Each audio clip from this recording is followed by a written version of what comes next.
Welcome back to Reproductive Rebel, the podcast where we question everything we've been taught about our bodies and reclaim the wisdom that was never supposed to be forgotten. Today's episode is a special one.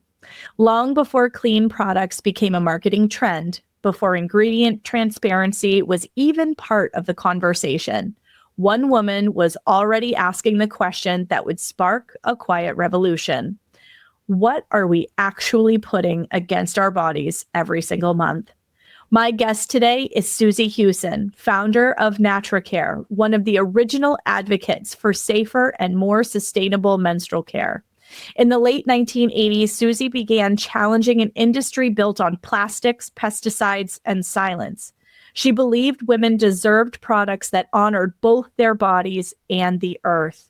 Oof, I got goosebumps saying that. What started as a question became a movement. In this conversation, we talk about the hidden ingredients in conventional products, how environmental activism and reproductive health are deeply connected, why menstrual products are still a political issue, and what it really means to be a reproductive rebel.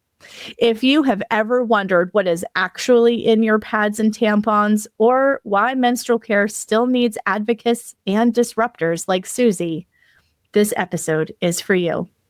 Let's begin. Hi, I'm Adrienne Irizarry. I'm an East Asian medicine practitioner who is passionate about women's health and helping women to live their best lives. My goal is to put you in the driver's seat of your health, offering holistic solutions for a symptom-free life. Statements made in this program are for educational purposes only and not intended as a substitution for medical consultation or advice. We do not claim to diagnose, treat, or cure any diseases. This podcast is inclusive and welcomes all gender identities. The focus of the program is on biological function, and we will use the term women throughout, but it is referencing physiological and social challenges for biology, not identity. Come as you are, I am happy you're here and welcome all performances of identity. I hope you find something helpful in this show.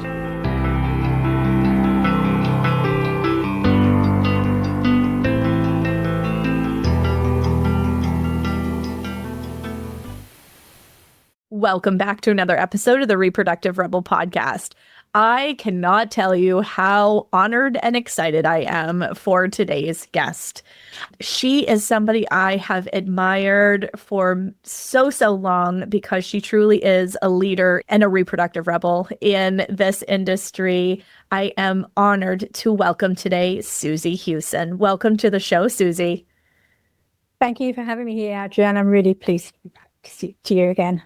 So Susie and I had the most amazing conversation. My daughter was actually in the room when we did our screening call. And when we hung up, she goes, "She is one of the coolest people I have ever listened to talk." And I was like, for real, she really is. And so I want to dive into Susie's story and how she got started, what she's doing now. And you'll see as her story unfolds why I am so honored to have this reproductive rebel as my guest today. Wow. It's a long story, Adrienne. That's all right. I'm here for all of it. Okay, I've been, I suppose, as a personality, someone who's cares passionately about people, environment, nature, human rights, social equality, equity, all those things since I've been a young child. I was born into a sort of normal working class family where those values were how I grew up. And having access to the countryside was quite limited. So when I did get access to my father's allotment, or my uncle was a tenant farmer, I appreciated just how much beauty we have around us and how I felt like it was my responsibility to look after it. So the sort of my growing up was as a graphic designer. I trained as a graphic designer. I always wanted to go to art college. I was following in the footsteps of an aunt who was my sort of mentor, if you like. So it was great to have a really strong female professional in my life growing up, because I was the only girl in the whole family. So that sort of inspired me to find a way that I could improve myself, take on challenges. And I ended up as a graphic designer and then later as a teacher, I did a postgrad. So I was teaching like 11 to 18-year-olds. And that coming into contact with people and young people and what their needs are and what their fears are and what their expectations are in life basically was part of my education system as to how I got to listen to, understand what was important to real people, the ground level. So moving forward, I sort of, like, as I said, being an art student kind of classifies you as a radical. And I was glad to be classified as a radical, really, because I wanted to see change in society. I'd seen it from the bottom up, looking up, and seen all that up there looking down at me. So it was a case of I joined environmental groups, the likes of Greenpeace, the Friends of the Earth, our conservation cause, and I sort of aligned myself with women's environmental organizations so that I could get involved and learn about the processes of actually doing something about something. Mm-hmm. And I moved forward. I moved to Sweden. I learned Swedish. I worked with Friends of the Earth in Sweden, saw how water systems can be polluted by industry, got mad, came back to Britain, sort of a little incursion living in Canada for a little while in Vancouver, where Greenpeace were known for driving their ships out to stop chlorine bleach from being dumped at ocean, chlorine gas. So my connections were all sort of like flowing into each other. It was not like I suddenly thought, oh, I really need to start a business and start creating products. It was those things came together. I saw a program about how this industry pollutes the environment and also impacts on women's health, everyone's health directly. Plus we had toxic shock syndrome flowing through society. I kind of got mad, angry about the inertia that the industry really didn't care about it. They saw it as nothing to be worried about. And I knew from all my years of experience and how people address these issues that I needed to do something about this. And that was the moment where my radical training came to the forefront. I thought, I'm going to do something about this. And I know I can protest. I've done all that. I've tied myself to trees. I've waved banners and the such like against this, that, and the other. But I knew that in this scenario, the way to confront this was to design a product, put it into the market that resolved all those issues that we were all mad about. Chlorine-free, plastic-free, organic, didn't have ingredients that were toxic or had harmful chemicals of concern. This was like, oh, okay, that's what I'm going to do. Okay, I've spent my life being a graphic designer. I spent my life being a teacher. But how am I going to do this? I've got to go up a learning curve. So there's that point where you have all that energy, all that resolve, all that fire that you want to bring about change. And then the point then is, okay, how am I going to do that? And that was where I became the Susie Hewson that is now, aligned, I suppose, with everything that Natracare is in these past 36 years. It's been a long journey. It's been one that has been confrontational in that the things I was talking about upset the status quo in the industry. Mm-hmm. And they didn't like that I was talking about those things, but didn't stop me. It's been half my life challenge to bring change in this category, this industry, and the approach to making things with a life cycle, with, approach to it. So I guess that the cause created me rather than me creating the cause. It was already there. It just needed someone like me, I suppose, to say, okay, I'm going to do this. And then that was it. That was the flow of the story, how I am 36 years later. The ticks that I have against done that. Now I'm going to be doing this. I love that. I love that. So just from that, environmental activist, the fire in her belly, leading her in the direction of creating change in the women's feminine health product industry. Absolutely. Couldn't get any more reproductive rebel than that. And this is why I was so excited to have you on here, because you really were a change maker. You are a change maker on so many levels. But if you think about the inception of all of this, yes, people who are listening today, do you have a choice of organic cotton products on the market today? Yes. But 36 years ago, Susie led the charge for the fact that there were any products like that on the market at all. she birthed the first products. I mean, and this is such an intimate area of our body.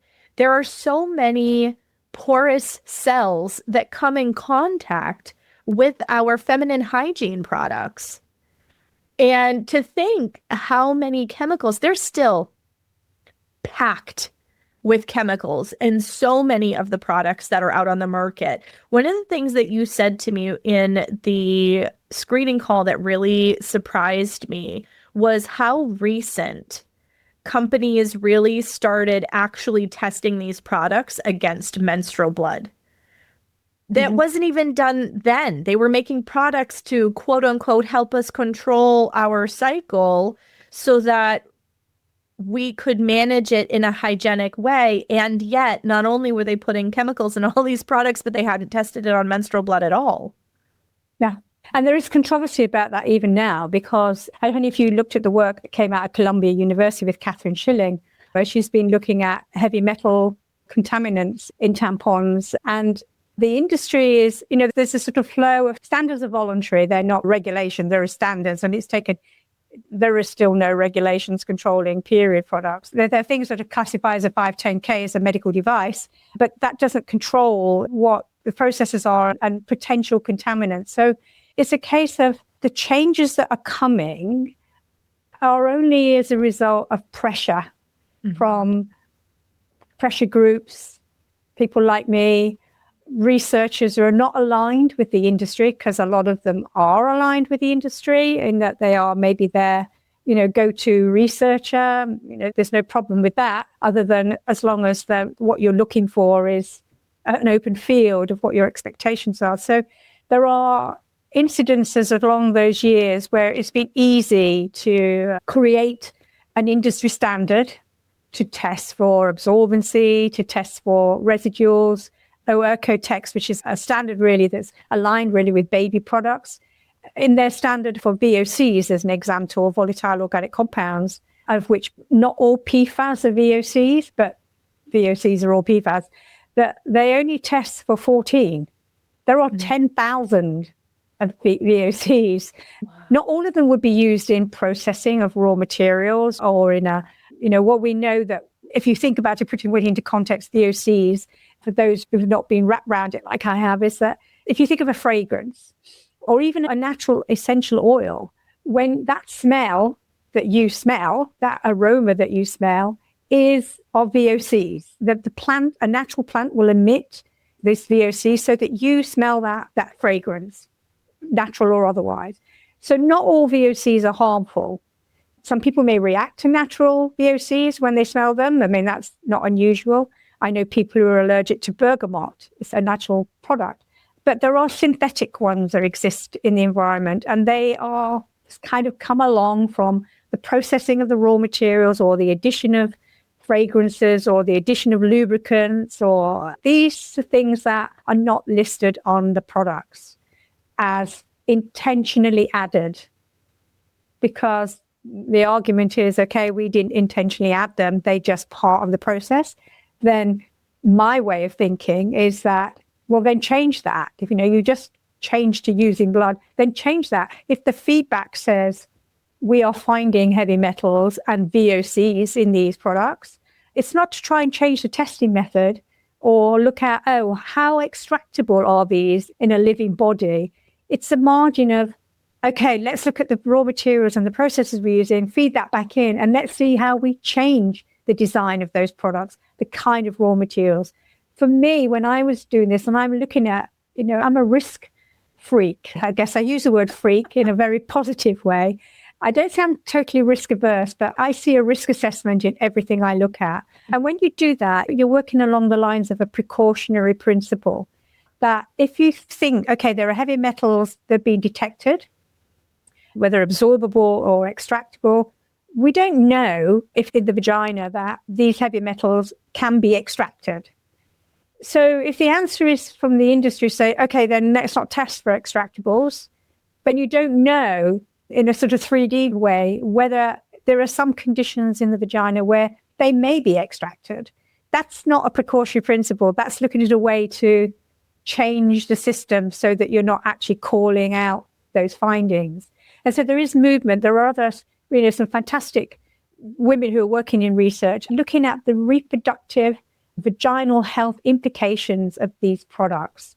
And they're trying to influence or input those findings into standards that can, a global standard for producing something and testing, because at the moment there is no compulsion for manufacturers to test for PFAS, dioxins, and actually dioxins, the FDA were part of my campaigning, and with some other women's environmental groups, we got dioxin added to a requirement for testing on by the FDA, and likewise the testing for glyphosate for Health Canada. But this comes from women calling out this, why are you not testing for this? Why are these organized? So it's pressure groups again. So I guess I've said this before so many times, we women are a class, a class of individuals who've been used for testing through marketing for decades, for probably hundreds of years, to be fair. So, we are the test ground for these processes.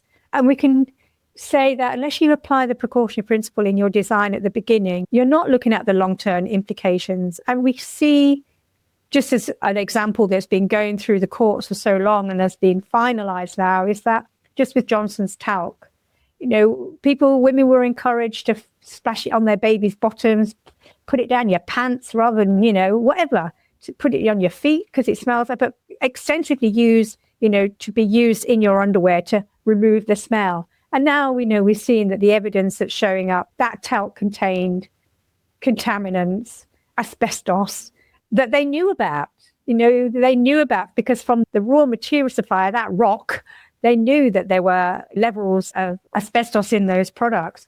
But it was the process of how do you extract that? How do you show that in a living product were ignored or thought insignificant until years later, where people are reporting cancer. Then the burden of proof is on those people who had the cancer to prove that it was the talc that caused it. It's the wrong way around. We shouldn't be the test labs and wait for, several decades to see that we get to the point where, we should never have used this product. Should never have used talc. Why do you need to use it anyway? Should you be using, talcum powder that is sourced from a product, a rock that contains contaminants that are toxic to the body? So women are there to be tested upon in the absence of a regulation. And then we are also at that point where we have to challenge that this is the cause. And I don't think that's a sensible approach to women's health. And I've seen examples of that. Toxic shock syndrome was a classic example of that, where brands were putting super absorbent fibers into the tampons. They had some of their own evidence, but it was ignored in the process of driving sales, of driving a market, creating a market. And the sort of objections, the reporting, the findings were then, tried to be dismissed as a consequence of those things. So it's a sad place where we have to challenge consumer goods on the basis of potential risk to health. And especially because we women with our reproductive systems are so sensitive to these with endocrine changing chemicals, just vapors, that we've not been considered. Women's health has not been considered in the development of products or in the authorities that overlook the control of those products and their potential impact on women's health. That makes me mad. It makes me mad too. And hence why this show exists. Yes. I mean, this is exactly why this show exists, because, we're looking at epidemic levels of issues with fertility, and the people who are in those childbearing years right now were literally raised on, not naming certain brands, but big name tampon brands. And I can't tell you the number of clients that I've had where they're like, yeah, I learned about my period when my mom passed a box of tampons through the door and said, figure it out. Not only do we have a colossal way to go in terms of body literacy education, but a lot of the women who are in those years right now who are trying to have children and who are really struggling, glyphosate, such a huge aspect of that. Your squamous cells are some of the most porous cells in your whole body, and that is what lines your vaginal walls. like anything you put in there. The reason a progesterone vaginal suppository works the way that it does is because you are so able to absorb its properties at the source. So why, like, it boggles my brain, and it makes me equally as fired up as you, Susie, that, we're given these products and it's like, oh, you're having an issue? Well, like less than 5% of the NIH budget is designated to women's health related anything, let alone looking at how the products that we're using are affecting our long-term overall health, but particularly our fertility and our reproductive health. Absolutely. We're a blind spot. We've become a blind spot. And that blind spot is being distracted by, marketing claims and where we've been portrayed as, we want to make you more beautiful. We want to remove your wrinkles. We want to, make you thinner. We want to make, your skin radiate. We want your hair to be thicker. I mean, to be honest, I'd love all of those, but I'm a sort of realistic type. I'm happy to be a person that lives in a natural lifestyle, and I can accept my aging. I can accept that I'm only 1.5 meters tall. That's just a bit over 5 foot, but I'm strong. I'm active. I'm educated. I'm informed.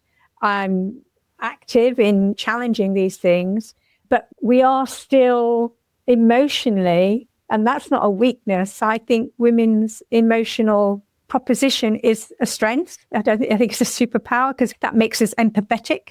Is the weakness that they exploit to manipulate us and to blind us, or to, to not look at the long-term impacts. Another example that, it's not really related to our reproductive health, but it could be, in that there was a case in France some years ago where women were having cosmetic surgery, implants, breast implants, and certain private sector clinics were using silicone that wasn't medical grade silicone.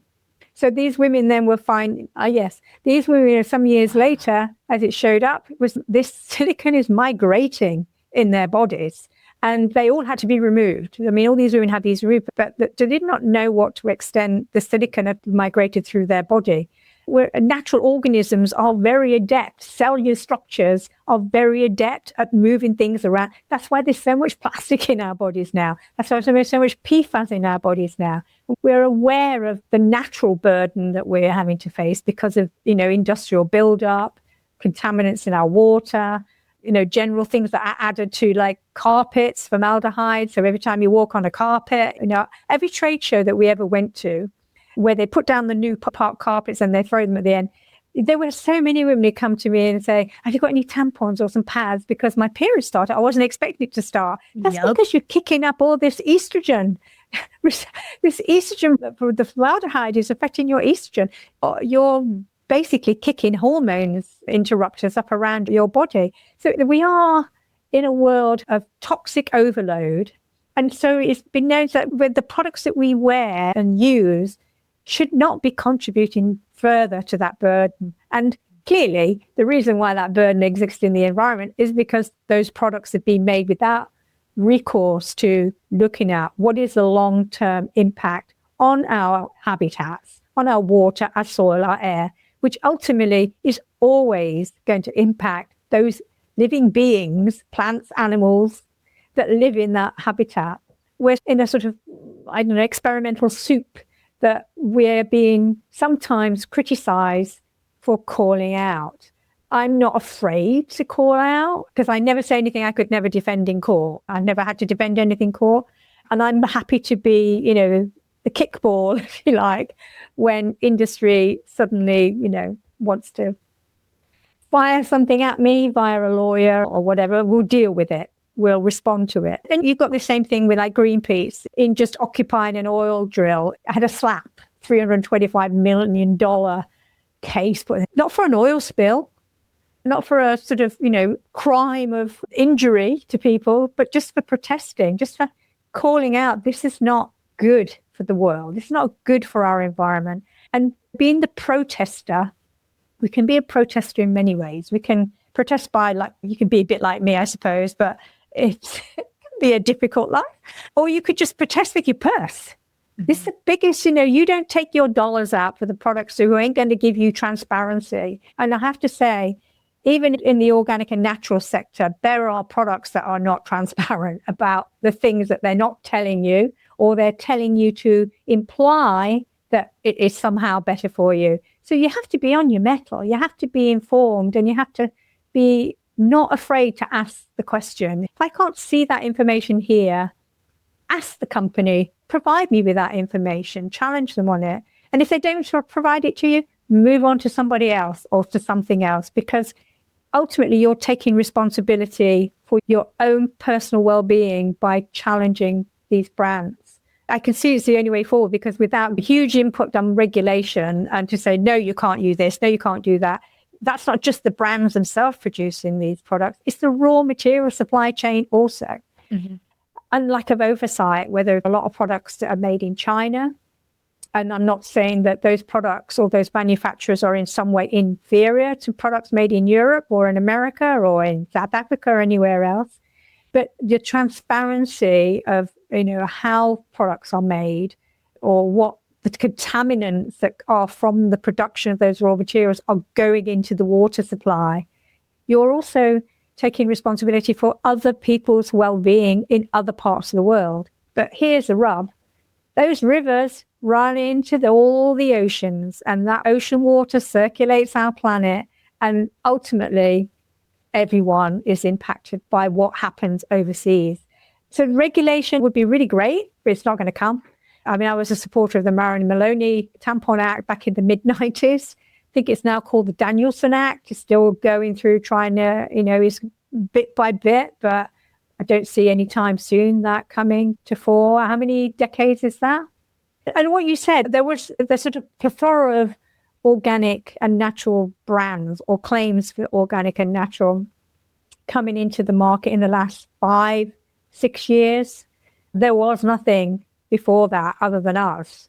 And me for myself, I've worked quite closely with the Global Organic Textile Standards, which is the processing standard for organic cotton, to make sure that the creep where people, brands try to influence a standard to be a little bit less, not so hard to achieve. But it took me 4 years to get the standard amended, but it kept out plastic overwraps on tampons, which is anything like polypropylene, polyethylene, synthetics like viscose, whether it's viscose made from bamboo or wood or any other reconstituted cellulose, and to keep plastics out of the products. But that was, in an industry of the Global Organic Textile Standards, where you would expect, and clearly it does, it looks at the health and environmental implications of everything, processes, dyes, everything. But they were still under duress of challenge from more brands that are coming into the market who wanted to make it easier, or if they would call it innovation, I would call it intervention. But ultimately, the Global Organic Textile Standards took on my submissions, and plastics and synthetics are not permitted in internal devices, and plastics are not permitted in external devices. So it makes microplastics, which is like superabsorbents, which also give off VOCs, are not permitted. So you even have to challenge the hardest standards to stay true, because these standards and governments are being challenged by lobbying interests all the time. And unfortunately, I kind of have to come back to this, unless we women, and we're pretty good at doing things together, but unless we continually call for challenges to these things, we're just a weak lobbying body. We're a quiet voice that never gets heard. But sometimes you just have to scratch it, that little scab that you get. You shouldn't scratch it because it's going to get sore, but you still scratch it anyway. That's how I see us as a power, that we can just keep doing that. We just keep scratching at it. And one day, stuff will happen.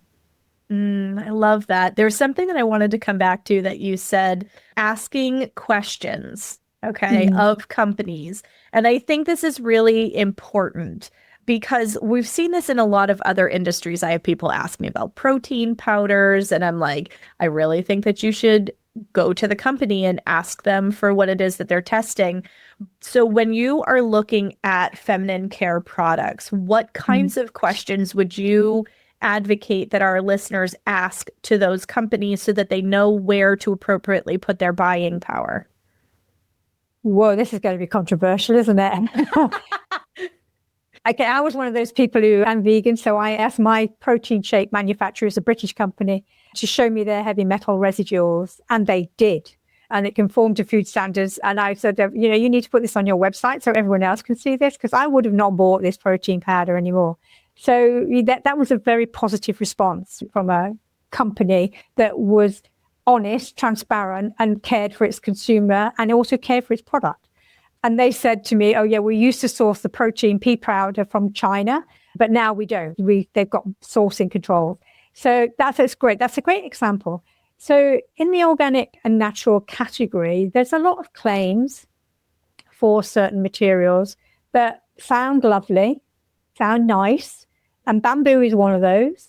And I'm guilty of having drawers full of socks that are bamboo. I could have saved my money and just, if they'd been labeled as viscose, as they should have been, it's just a viscose fiber, okay? And then the Federal Trade Commission took task with companies that were producing products like clothing for bamboo, calling them bamboo fiber, and it's viscose. And they brought a ruling on it. And one of the reasons why they brought out that ruling is because the claims that surrounded it were, you can call them greenwashing, or you can be honest and call them lies, where people use terminology to give you a sense that something is beautiful and natural and harmless. Those people who are looking to buy those kind of products because they think it's safer for their health and safer for the environment are persuaded that this language that is on the packs is fulfilling that requirement. What the Federal Trade Commission did was to state, well, okay, if you look at the processing of bamboo, it's a patented process that's owned by the Chinese. I feel like I'm knocking the Chinese because I really don't want to do that.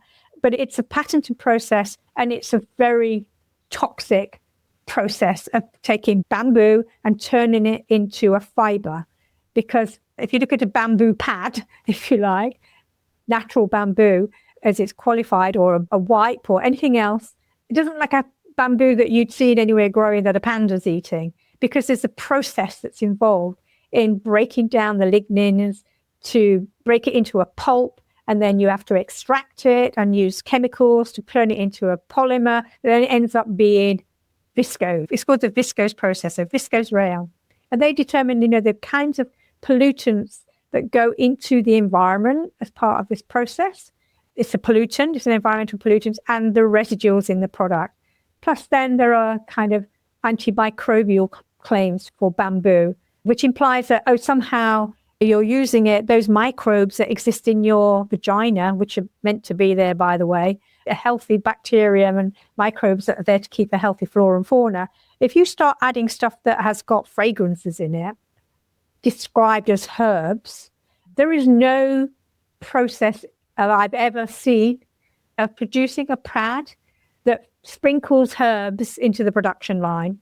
It's a fragrance embedded in the raw material. So if you're describing it as a herb, then people who are using those products may, and I've seen on the MORD reporting system, which is the FDA reporting system for customer complaints, consumers say, when I use this product, my skin and my vagina is burning. You've been sold a product, or you've been told that this is a herb, this is a natural material, and you made a choice based on that, but you've suffered as a consequence of that your skin's been inflamed by the fragrances, synthetic fragrances that have been added to that raw material. You're putting a viscose, it's a sort of semi-synthetic, we could classify as a semi-synthetic, but your concept of bamboo is like thinking like it's something like cotton or wool or hemp or something like that, or hemp's a bit scratchy, but it isn't the same material. So there are tricks in marketing and language that is used that it's very hard for you to unravel. And even if you ask the question of those manufacturers or those brand holders, they would probably come back with some answer that the intentions is to protect the brand, to protect the claims or whatever. This scenario requires consumers to make complaints to the Federal Trade Commission, or if you're in California, to make a complaint to the California Organic Program. If someone's saying something's organic cotton and it's only like 3% organic cotton or not at all, it always requires consumers to take action, or it would be an industry member who would take action against another industry member, because you can be prosecuted for making fake claims, and the rules are there. It's been demonstrated in the case of the FTC. I can't remember which of the big brands, it was a store brands that were prosecuted, but it was like $4 or $5 million for each for making these claims that I've just described to you.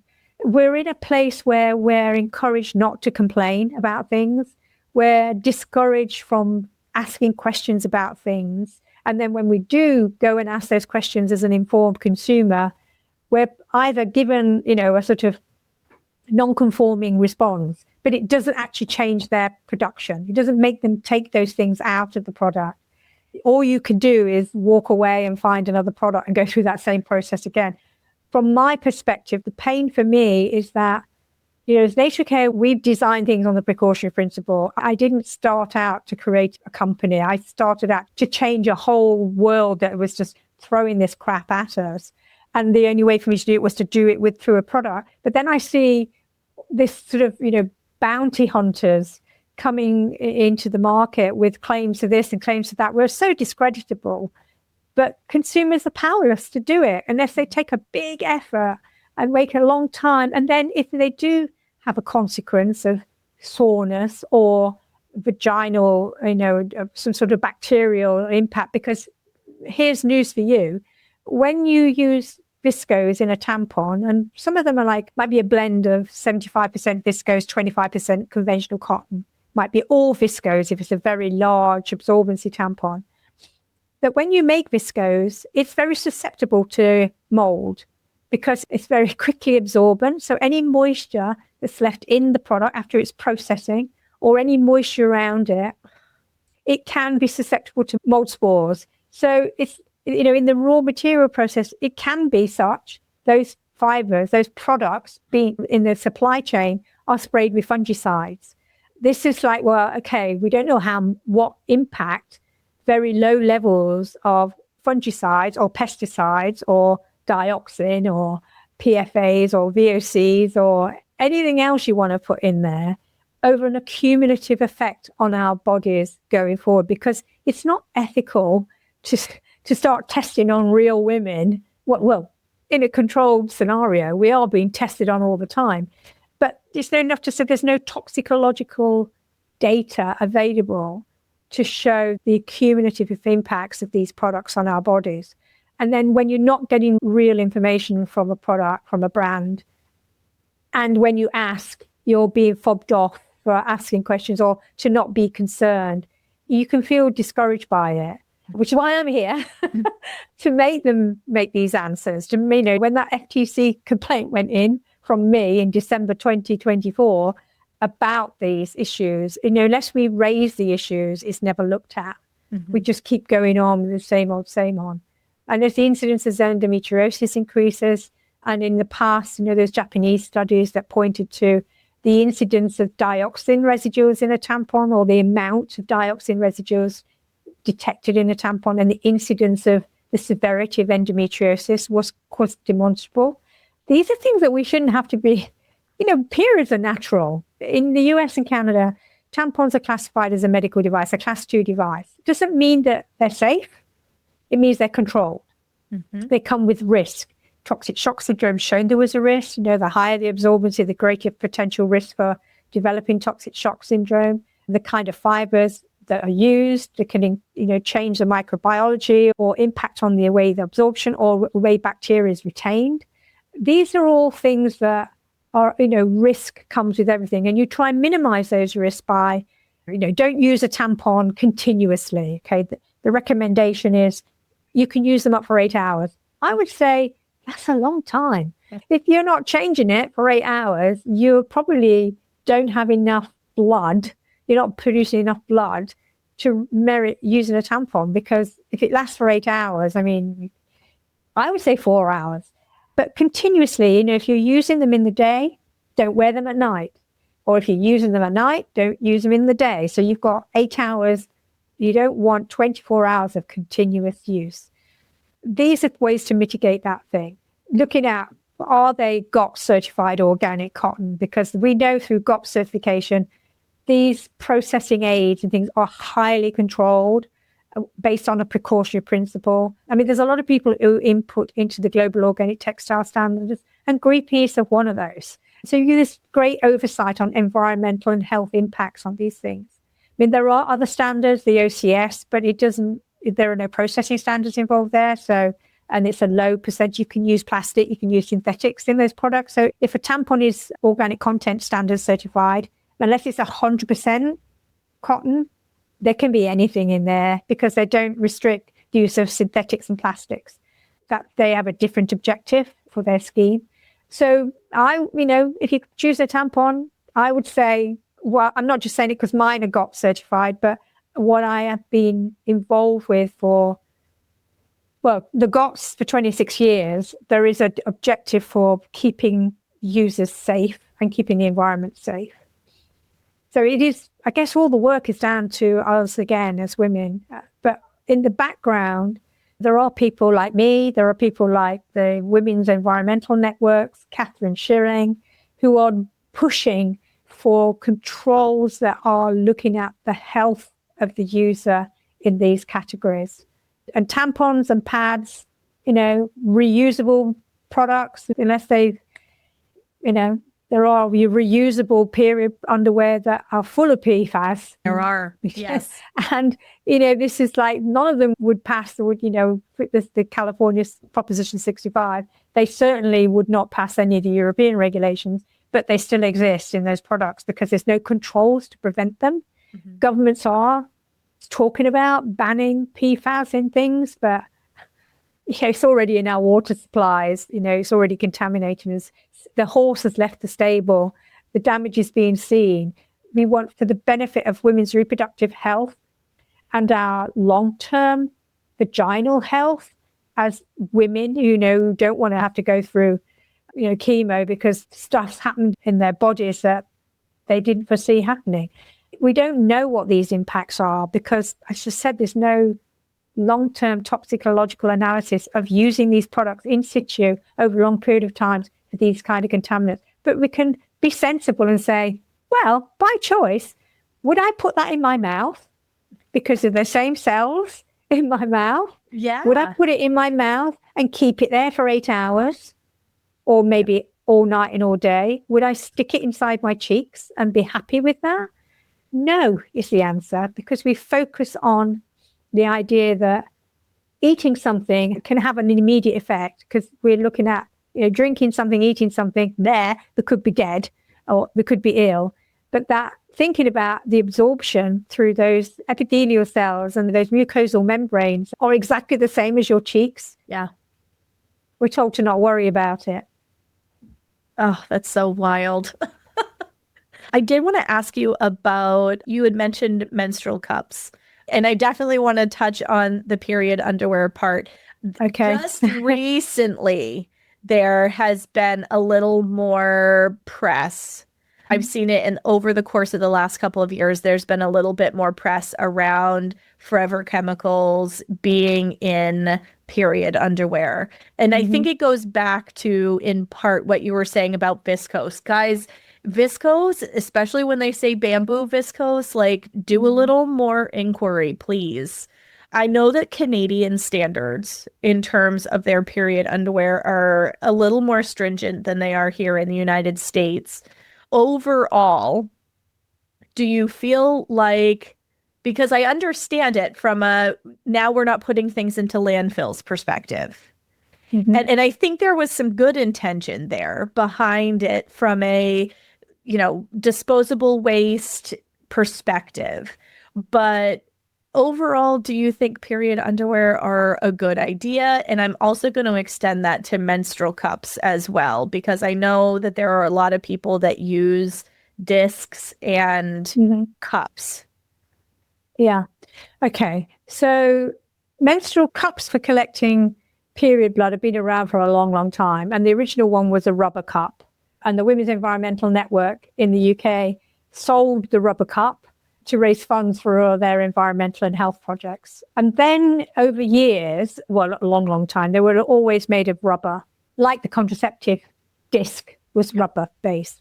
Just headline news for those of you out there. I used the disc and I ended up with pelvic inflammatory disease, which took 7 years to be detected, caused all sorts of scarring in my fallopian tubes, all sorts of pain and things. I did manage to have children, but every period was really painful. And they did say I was a high risk ectopic pregnancy. And that was as a consequence of using the disc. Mm-hmm. So there are reasons why this can happen. There have been incidents of toxic shock syndrome with menstrual cups. It's not unknown. So over time, and more recently, the menstrual cups have been made from silicone. And if they're not medical grade, well, if you're a vegan or a vegetarian, medical grade silicone has to be tested 4 times. There are 4 very horrendous animal experiments that they have to go through to be classified as medical grade silicone for every batch, not just once in a lifetime. If it's not medical grade silicone, we're going back to that story of the French implants. Mm-hmm. It's going to migrate in your body. So you need to be careful, especially with e-commerce. You need to be careful if you're going to use a menstrual cup. What is the source? Many of them are made in China. They're very good at making these products, but many of them are medical grade silicone. But you need to be conscious with e-commerce as to what is the validation and credibility of the claims. Who's doing that validation? Who is checking that in that process that you have no oversight on? Because these are branded products. These are not manufacturers. These are people putting their brand name on a box and they're buying it in. And many of them are all the same. So you need to be confident that the brand name that's on that box has validated that supply chain for you, that they are sure that this is a medical grade silicone. But still, it won't last a lifetime. The more you use it, how you wash it, it degrades the surface. And where there's degraded surface, there's little pit holes that bacteria will breed. And that bacteria, which has been shown very similar, if it's a TST1, which is the menstrual bacteria that Staphylococcus aureus produces in the presence of a tampon, then that's where the risk for toxic shock syndrome is. So the fact that they last a lifetime, they don't or shouldn't, unless you are really looking after them and washing them properly and checking that there are no pits in them. One says you see any pits in them, and if you've got long nails like I have, and you're handling it roughly, every time you scratch it, it's a surface that can be colonized.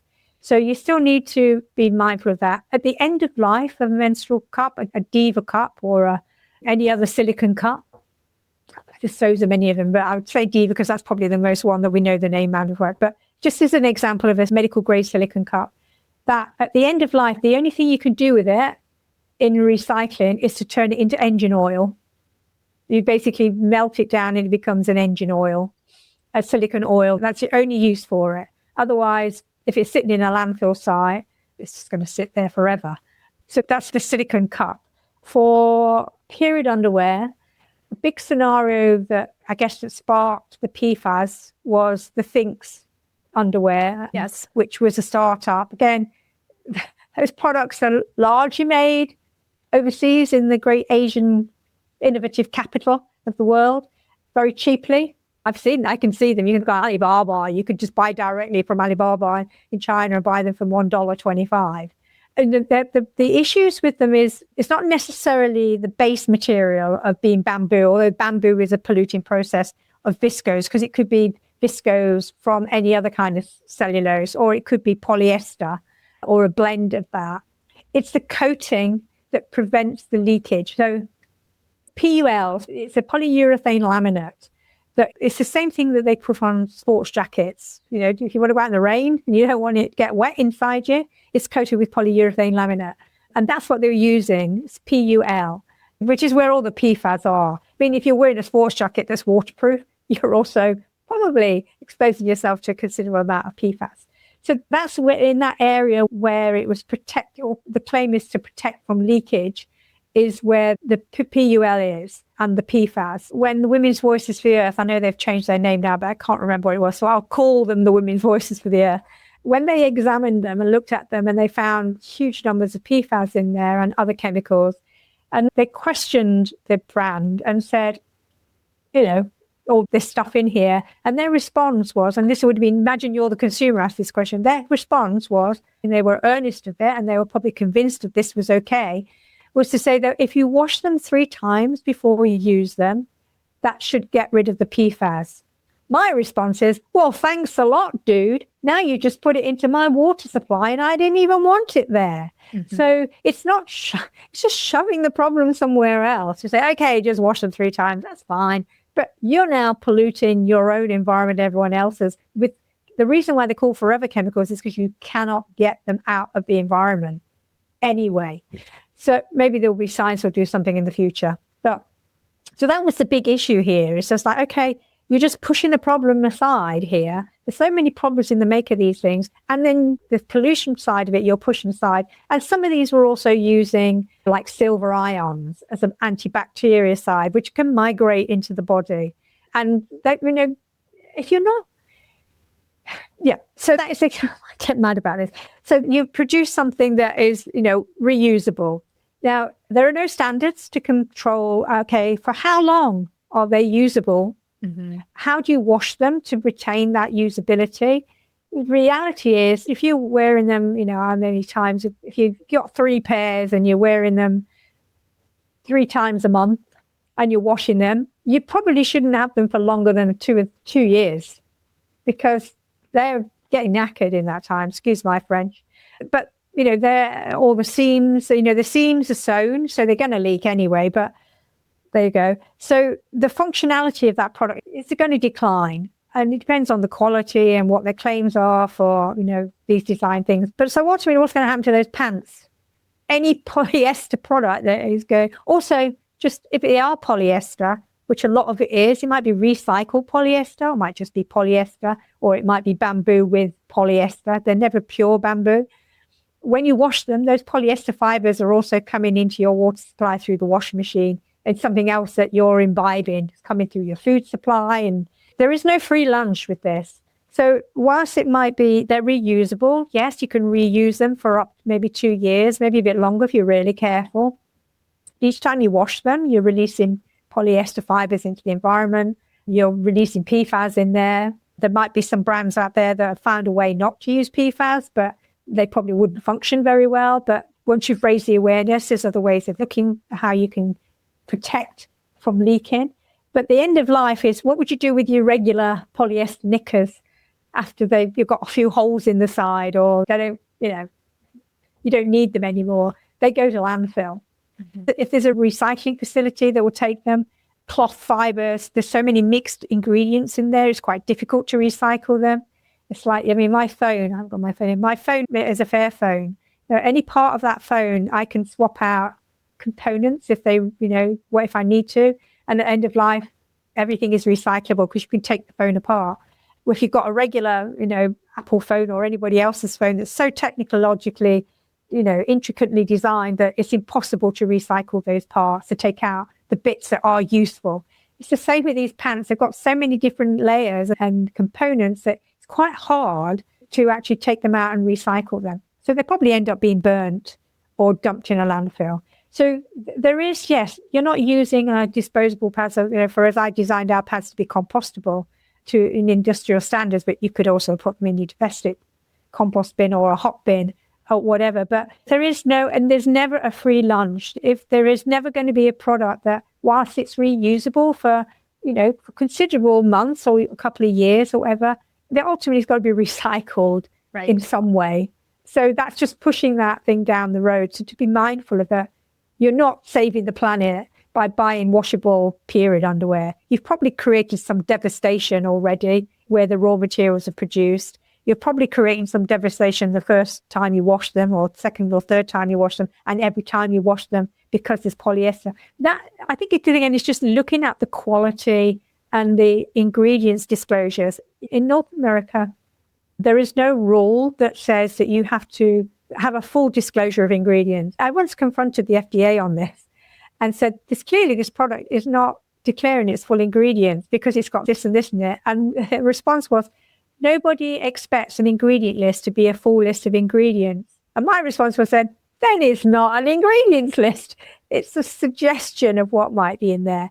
So be careful of, there are some states that have got regulations that require manufacturers to declare are all intentionally added ingredients. Mm-hmm. So that doesn't say, okay, does it contain heavy metals? Because they would class that as a non-intentionally added.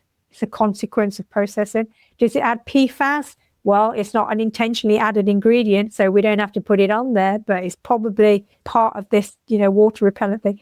These are questions that, customer complaints lines are trained to give you what you want to hear. They want to reassure you that you're okay, you're safe, you're healthy, don't worry about this. But there is no overlord that is pointing at all these products and saying, we really should look at how safe they are. That was the Carolyn Maloney Act way back in the mid-90s, and now the Danielson Act, and it still hasn't got enacted because there's people who either don't sign up to support it or they're lobbying not to have it come out. It's a continuous battle. We all have to be Boudica, I'd say, in this. Keep challenging and calling out lies. I mean, we've got social networks. Greenwashing is the polite way, as I said, of telling a lie in order to get you to part with your money and trust that you're doing the best thing for you or whatever. And if you find it out, and don't be afraid to call it out, make them explain their way. And that way you can either encourage them to change, or you encourage, some kind of regulation or action to stop those claims being made, or to get something, that material, that PFAS should not be used in any, well, it shouldn't. They should never be used in anything and never, ever should be for anything. But, somewhere, some states are going to stand up and say, no, we're going to ban those. You can't use those. Plus, then you've got to control e-commerce. Mm-hmm. When stuff is coming in from overseas that, what's their provenance? It's so easy, there's no one in between you looking at and inspecting on your behalf to see, is this healthy and safe for you to use? That's one of the consequences of a free commerce and an e-commerce. I mean, I've done this myself. I mean, I didn't even know I was buying from a factory in China. I actually ordered a hat because I was getting my MBA. It didn't arrive when I needed it because it was too late. It occurred all this import documentation. But I had no idea when I looked at the website, because it looked like a UK website, I had no idea that when the minute I put my order in and I gave them my money, they placed an order for that factory to make that hat that then was shipped to me direct from China. Oh, it was literally 3 weeks late. And I had to go and I actually had a hat made eventually, kept falling off my head. But so the e-commerce is a way of hiding this, and there is no regulatory agency short of, if it's a medical device, it will have to have some either certificate-free sale coming in as an import. You'd have to have a 510K license reference on the product coming into the US. But if it's coming straight into your letterbox from the factory side, there's no one controlling that. Wow. So I'm sure that there are people listening going, holy cow, I had no idea. And that's exactly why I wanted to have Susie on the show. And I've used her products for years, and thank you. Was so honored that you reached out to me to be on this show, because your message is so important, and this wisdom needs to be carried forward so that people can pick up the torch and provide a collective voice around advocating for our health. So I could talk to you all day, Susie. I just love visiting with you. And you've got such a poor throat as well, Just saying, this girl's not well. Yeah, I woke up with she's doing what women do, and she's turning up anyway. Yeah, taking the Manuka. Yes, that was the first thing I did before we came in here. So if you were to leave our audience with a final thought, what would that be? Oh, gosh. I would say that from the work that I've been doing all this time, I'm now actually working on a standards committee, and I've got objectives to work with on regulations. But I think what comes from it is that our voice is really powerful when we use truth, when we use words that have consequence. And I've done this through the years when I've met people, especially younger people, and I say, I'm sure I told your mother about this, at least back in the 90s. I'm sure that word, that passing forward truths, and it's really important for us collectively as women That's what we've historically done. We've passed forward knowledge, truths, skill, secrets. That's our power. We have this as well as our empathy because we care about each other. Hopefully we do care about it, whatever our differences might be. I mean, we're all different. We all have different objectives in our lives, and whether it's, a political objective, a social objective, or just a local community objective, they all can be different. But our commonality is that we have this power to take those things forward. And that's what I would leave behind, I think. Carry forward my voice, because I don't want it just, I don't want my deathbed to say, oh God, I don't know how to use a megaphone. I had to do all this without the internet, remember, way back in the late 80s and 90s, and that trying to get your voice and the message out. There, you'll always find somebody who resonates with you. And Adrienne, you've definitely done that. And that's a way of passing forward that information. And it's also a way of taking action to protect yourself, your health, and your habitat. Let's call it our habitat, because without a healthy habitat, clean water, clean air, clean soil to grow our food, we can't exist healthily. And so our decisions are important. Our purse, where we open our purse, is important, not just for how the products are made, but who's benefiting from that money. Is that money going to help others? This makes us a human community. And that's what I hope, what I've done. It's been my objectives have been for the wellness and betterment of women and the environment. And that means that we're better humans. We're taking responsibility. So carry that forward. That would be a big win for me. I don't need wins, but I think a big win for us as women. I was saying, you've heard it here from literally one of the OG reproductive rebels in the whole world, who has been advocating for women's health and full disclosure and all of these things, and as well as the environment for most of her life. So you've heard it here. Take this forward. We're going to have in the show notes the link to Susie's company. So if you want to put your buying power where your values are, she absolutely walks her talk. And it's one of the things that I most deeply respect about her and her brand. So thank you so much, Susie, for joining us for this episode. I literally have goosebumps. This has been one of the greatest interviews I've ever done. And I'm so grateful for you, your energy, and your life's work. Thank you, Adrienne. I'm grateful for you giving me the opportunity to pass that forward. It's important. Thank you. And until next time, everybody. Thank you for joining me for another episode of Reproductive Rebel. Reproductive Rebel is recorded by certified peri-steam hydrotherapist and acutonics practitioner, herbalist, and Chinese nutritional therapist, Adrienne Irizarry of Moon Essence LLC. If you are interested in setting up an appointment for one-on-one support, ordering from our store, or checking out our course offerings, visit our website at moonessence.life. Be sure to subscribe to our newsletter and get insider information on upcoming events and offerings.